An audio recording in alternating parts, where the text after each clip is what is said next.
So, the big reveal. We went on a road trip to Doncaster with a van, and we brought back this. First of all, let me brief you on what's been happening. Not a lot on the racing front. This year, 2025, we've pretty much done nothing on track. No test days, no racing, nothing.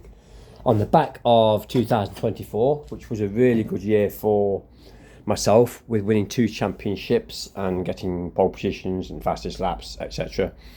We had a year out with quite a few other things going on in my life this last year, so no racing. I could have walked away from racing at the end of 2024 and said that's it, I'm done, retired, but that was my 19th year of racing in total, and I thought I need to wrap up just 20 seasons just so I could sort of tick that box of doing 20 years of racing. So this is where they're at. So 2026, the plan is to race this in 1 or 2 events, and possibly 2. A track day or some sort of test day earlier on in the season, or at least in springtime when the weather's a bit warmer. And maybe the classic bike track day at Donington, which I've always gone along to in, I think it's July, to have a look around and spectate at, but I'd really like to take part in it this next year, 2026. It'd be a great day out, that's it. This bike is eligible for classic bike racing. It's a Yamaha FZ 600, so it's eligible for the classic bike production 600 championship events and races. It's pre-injection carbureted model. It's a 1988 bike, so it's quite of a vintage year, so to speak. But it is a very good spec. It's won the championship this year with the Classic Bike Championship. So it's a well sorted bike. It's got all the right bits on it. It's an ex Nottingham's Twist Grip Motorcycles Championship winning bike also. I did have a bike off Twist Grip in 1989. I bought a Kawasaki KR1 250. Which gave me a lot of success, and also did the Manx GP in the Isle of Man on that bike. And so this bike's come from the same stable, so I know it's a well sorted bike. I've got quite a lot of spares. I've already started stripping the bike. The work starts here, so we've got the bodywork off, the fairing there, the seat unit is still on at the moment because the battery's covered up and it's under there, so that's all going to be taken off. It did have a little bit of an off towards the end of this year at Brands Hatch. There's a few scuffs on the fairing there which aren't a problem. We can patch those up. Prior to me purchasing it, the guy had fitted the new right hand side rear set, so that's all sorted. Don't need to touch that, but the casing on this side was scuffed and cracked. Now here's the old casing. Just going to show you this. I've already got that off. It's got a little gasket behind it. So there's the casing, as you can see. It's well damaged. Now, there's nothing actually behind this. You can't see any oil or anything in there, but obviously take that through technical inspection on the day, and they more than likely will fail that, even though there's no oil behind it. So what we've done is been on eBay, and we've got a little parcel here which we can open up, see what's inside. Let's get a little screwdriver or something. Yeah, I've got a large box of spares with this bike as well, so which is just over there somewhere. There it is, under there, under the petrol can tray. There's a large white box of spares. I've got to go through all that yet.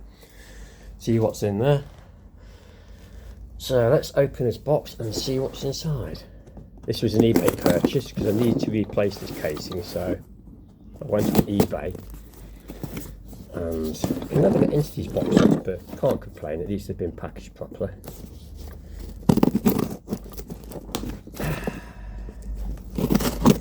Excuse my sniffling, I've got the winter lurgy. Let's just position the camera properly. Never easy when you're trying to open the box. This open, and inside, so I managed to get hold of 2 for the price of 1. Got 2 more casings, engine casings. There's number 1. There's number 2. in pretty good condition. Just going to rub them down and give them a bit of black paint to make them look a bit more decent. So I've got 2 of those. Always handy to have 2, because if I slipped off again and damaged the casing like this one, I will have a spare. So I'm going to spray them both up, fit the best one with the gasket. The previous gasket should be fine, because like I say, there's no actual oil behind this. But obviously if the crankcase seal went, which is this, oil would seep into this, so hence it having a bit of a gasket on there as a protector and a cover. So there we are, 2 for the price of 1, bargain.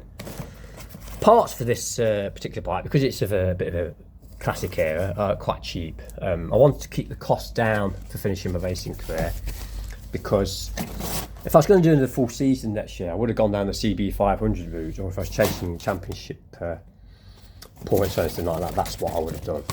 I mean, this casing, that's going straight in the bin, so bin there in the back of it. So at the moment, yeah, as you can see, it's got the right tyres on. Obviously, this bike's winning championships, so we can't fault its pedigree. At the moment, it's fitted with a 17-inch front wheel. Now, I've also got with it another set of wheels, but this wheel is a 16-inch front wheel. Now, I'm going to be fitting this because I like a bike to turn quick, and by fitting these 16-inch front wheel as opposed to the 17-inch one, it will turn a little bit quicker. So that is on the to-do list. Notice the brakes are actually, the brakes are sticking a little bit as well, but that's probably because it's not been used for a while. But I will be servicing the front calipers, as you can see, twin discs. It's got full suspension, race suspension, front and rear. It's got a fairly new 4-into-1 exhaust system. The engine, like I say, has been set up by Twist Grip Motorcycles in Nottingham, so it's well proven. And I believe it's also had a brand new screen fitted, obviously in the event of the crash it had towards the end of the year. Just show you around this side. There isn't really a lot to show you. Everything's a lot wide where it needs to be. Chain guard protector. Their sets look quite new, to be fair. Sprockets are all good. These bikes aren't liquid cooled, they are oil cooled. So there's your little oil cooler. As you can see, it's in good general condition. There's a few little tweaks I want to do. The clip-ons are set quite low under the fork leg. To be fair, I prefer the slightly more upright position. So I think what I'm going to do is I'm going to mount the clip-ons, handlebars, on the top here as opposed to the bottom. It's just my preference in riding style, to be fair. I tend to get on with the bike better when the bars are slightly higher. The front master cylinder is basically naff. As you can see, the brake lever comes right back to the lever, which it shouldn't do before it bites. Apparently it needs a complete new seal kit, which is great. So I'm going to keep that one as a spare and take that off and put a new seal kit in it, keep it as a spare. I'm going to get another master cylinder. Now, because it's production spec, you can't fit a posh aftermarket master cylinder. You have to fit basically an original fitment for that year. So that's what I'll be doing, purchasing one that's an original fitment. Like I say, another spare for the spares box. It only runs on a rev counter on the dash. You don't need a speedo. Race bikes don't have speedos. You don't need to know how fast you're going. You're only going to scare yourself. Temperature gauge hasn't got a temperature gauge on it. I don't really need to fit one. I didn't have one on my 125cc bikes. Another thing, you want as less distractions as possible in the cockpit. Excuse me, the winter lurgy. So yeah, it's going to get a bit of a refresh and a bit of a service here and there over the winter months. I'm going to get my fine tune. So this is the big reveal for 2026. Charlie's come to say hello, aren't you, Charles? Come and say hello, Charles. This is my old boy. Completely blind, aren't you, Charlie? Hey? Oh, look at him. He's a good lad. I know. Come on. I know. What's the matter? Should we put some music on?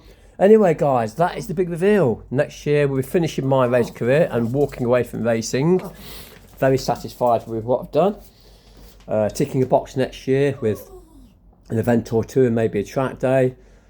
And then my racing career is over after 20 years. So I'm looking forward to it. It's a new challenge. It'll be a different challenge because I'm not thinking about championship points. Or not really thinking about results. I just want to go out and enjoy it for the last times, being part of the paddock family, being on the racetrack and competing.